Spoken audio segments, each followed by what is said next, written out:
What's going on, guys? Welcome back to the channel. Today we're going to be talking about the new old school survival horror inspired game, Post Trauma. This was developed by Red Soul Games. They're a small indie developer out of Spain. From my understanding, there's only like 3 or 4 people or something like that worked on this game. I think if I read that correctly.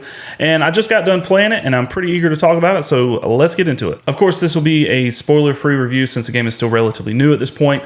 But the basic premise of the game is that you play a train conductor named Roman, who has had a panic attack. And he wakes up on a train. He doesn't know what happened to him. He doesn't really know how he got there. But he's actually stuck in this place called the Gloom, and there's monsters around, and it's all dark and creepy, and there's like this fleshy kind of stuff, like tentacle type stuff growing on the walls randomly, and he needs to figure out how he got here and how to escape. And along the way, he's going to run into other characters, kind of in the vein of like Silent Hill 2, where James is in Silent Hill, but he also finds these other characters that are kind of trapped in Silent Hill as well, and they have their own backstory. It's kind of the same with Post Trauma. Roman will run into several characters along the way who have their own reasons for being trapped here, and the whole theme of the game is trauma. So everybody's kind of dealing with their own thing, and the whole point of the game is to kind of figure out what happened to Roman, and along the way as well find out what happened to these other characters and why they're trapped there, and if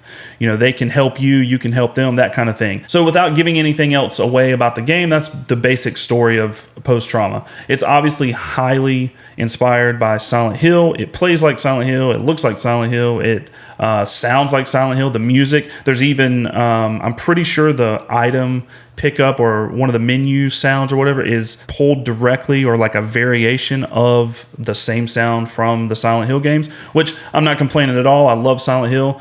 So just playing another game that feels and plays like Silent Hill is awesome. So with all that said, let's get into the positives for Post Trauma. So I just talked about it, but I'm gonna talk about it again. It looks like Silent Hill, and I love Silent Hill, so I love this game.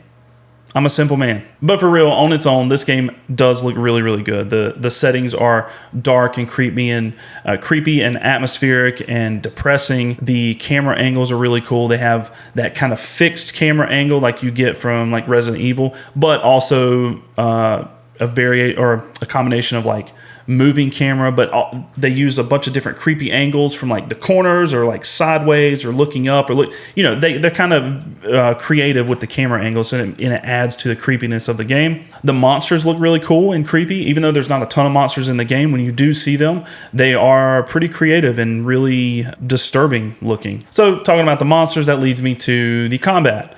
The combat is definitely not a focus of this game, just like Silent Hill, but I think it's done well. Like, there's not a ton of combat in the game. You do find several weapons. I think there's like 5 total weapons in the game. So you got a couple guns, a couple melee weapons. It's definitely not a focus. Exploration and puzzle solving is definitely the focus of that game, and I'll talk about that a lot here in just a second. But the combat's actually pretty cool. It's pretty smooth, and I like how the weapons feel. Like the melee weapons and the guns, especially the guns. So when you shoot an enemy in this game, the guns feel powerful. They don't feel like these little bitch-ass weapons, like these little pea shooters that sometimes you get in these games. They feel like powerful, like they should feel. Like you get a shotgun, and when you shoot the shotgun, the recoil it's kind of laughably like a lot, like over the top, but it's kind of cool. It echoes, it sounds really good. It echoes, and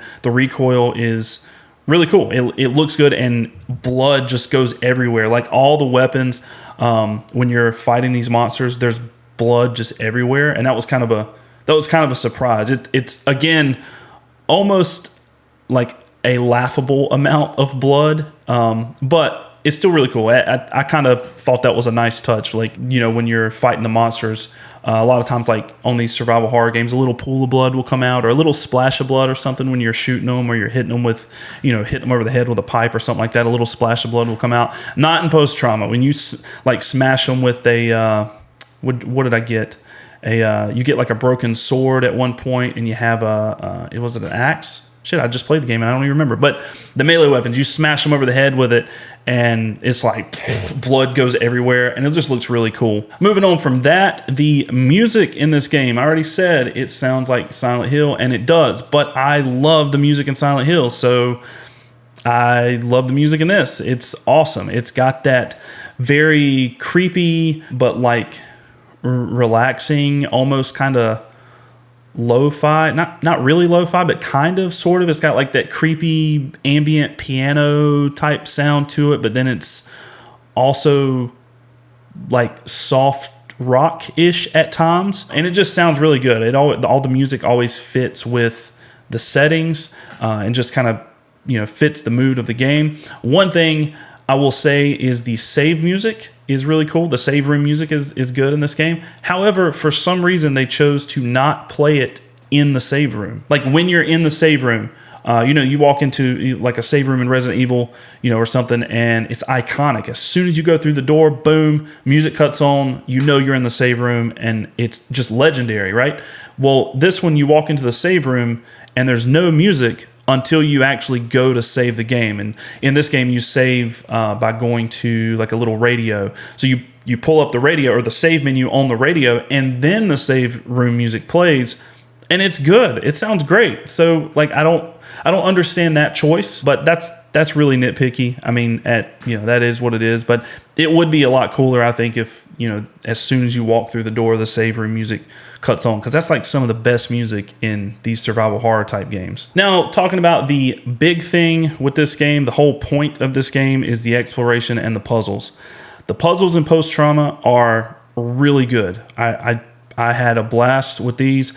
They're challenging, so they feel really good when you solve it. They definitely don't hold your hand at all, like whatsoever. Like a lot of times in Resident Evil or Silent Hill or any other survival horror game, you're gonna find documents laying all over the place that kind of give you hints. And sometimes you'll read the document and it'll be like 3 or 4 pages long, and there'll be like a little spot highlighted in green or red or something like that, and you're like, okay, that's obviously going to come into play later. There's nothing like that in Post-Trauma. There's some lost tapes that you find, but they don't have anything to do with puzzles. It's just like backstory and lore of like a different character and kind of talking about sort of what's happening in the Gloom or whatever, but has nothing to do with puzzles.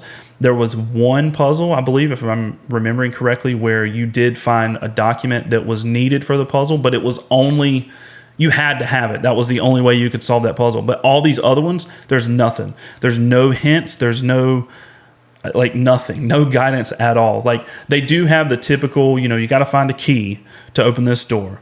Okay, cool. You go find the key, come open the door. Or you got to find a key card, or you've got to arrange these little figurines or, whatever in the right order, or push these buttons in the right order. They did have, the stereotypical survival horror puzzles, but no guidance. Like I said, you're on your own. There's no hand holding at all.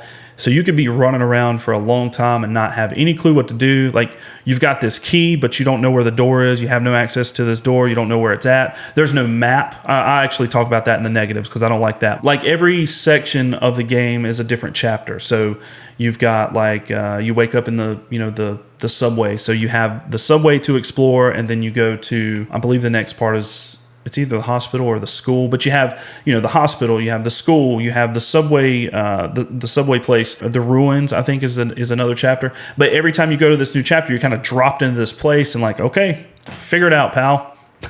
And like, that's it. You're not given any hints, nothing.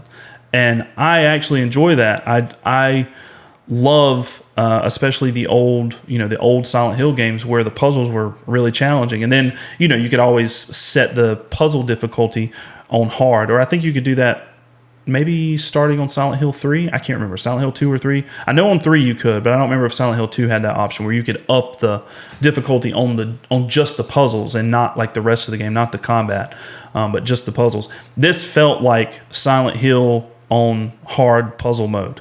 So moving on to the negatives for Post-Trauma. Honestly, I don't have a lot. There's not a lot that I don't like about this game, but I do have a few things that I wanted to mention.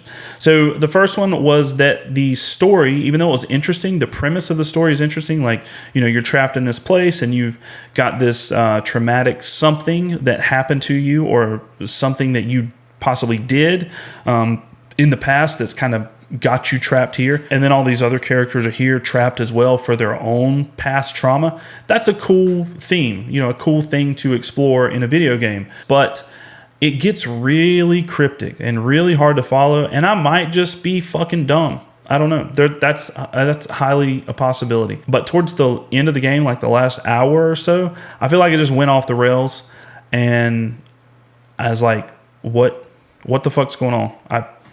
I don't know. I'm just here. Oh, there's a final boss. Okay, cool. Let's take care of that. Oh, okay, cool. Like I didn't know what was going on. I had a really, really hard time following it. Of course, I understand the story now, but I had to look up an explanation to actually see what the hell that was. So I do wish there was a little bit more explanation of the story. So I do wish there was more like documentation for the story. I did mention that there were like four tapes, like little collectibles throughout the game. There's, one in each chapter or so. That gives you a little bit of like lore backstory, but not a whole lot. It's really pertaining to kind of one character and like what he's going through or what, like why he's here, that kind of thing. But as far as the rest, like Roman, it's really cryptic. It's really kind of hard to follow. Kind of like Silent Hill. I mean, Silent Hill can kind of go off the rails too. So kind of the same deal. But I do wish there was a little bit more explanation.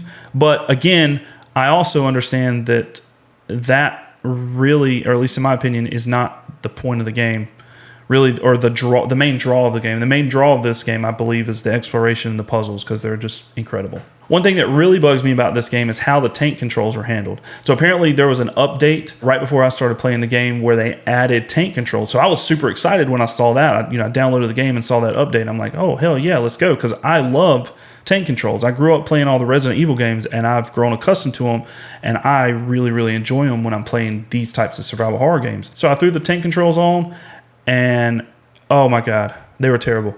They were so sensitive, so incredibly sensitive. Like the turning, like your dude would like full 360, you barely touch the controller, full 360 spinning around, and I'm like, nope, can't do it. And you can go and turn the sensitivity down, and I actually found out later, I don't think that has anything to do with the tank controls, because there's a section of this game, or a couple of sections of the game, where it suddenly switches to first person, and I'm pretty sure the sensitivity only applies to the first person sections, but I'm not 100% sure, because once it got to the first person, I had to turn the sensitivity back up, because I had turned it way down trying to fix the tank controls. But anyway, I just took the tank controls off and just played like normal controls. So moving on from that, I mentioned in the positives when I was talking about the puzzles and explorations and things like that, now there was no map in this game, and I wanted to talk about it in the negatives, because I really don't like that. There are maps on the walls, like in kind of random places in some of these sections. However, you never get a map that you can just pull out at any time.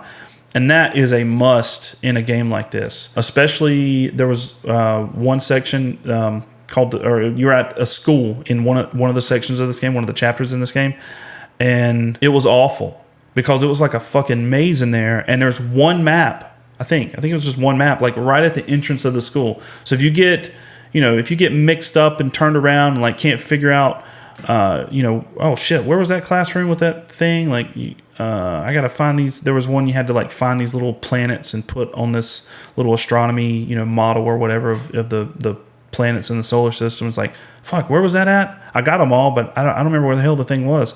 And you got to run all the way back to the entrance to look at the map on the wall to like, oh, okay, cool, there it was. Now, that was really annoying for the entire game, because the other sections were pretty big too. So just having like one map on the wall that you had to run back to every time you wanted to, get your bearings straight. That was really frustrating. And with that, let's move on to the last negative that I have about this game. However, it is a pretty big one. So this game is pretty short. I was able to 100% it in 4.5 to 5 hours, something like that, pushing 5 hours. And that's all the achievements, both endings, all the collectibles, all the weapons, everything. And there's no unlockables. So there's really no replayability for this game at all. With the 2 endings that you get, they're extremely easy to get. Just like I talked about in my Midnight Walk review, how easy it was to just make a save point right before the final part of the game and then make a decision, get that ending, reload, make the other decision, get that ending. Post-trauma is exactly the same. So you just save right before like the final boss encounter section and make one choice, get that ending, reload it, make the other choice, get that ending, boom, game is done.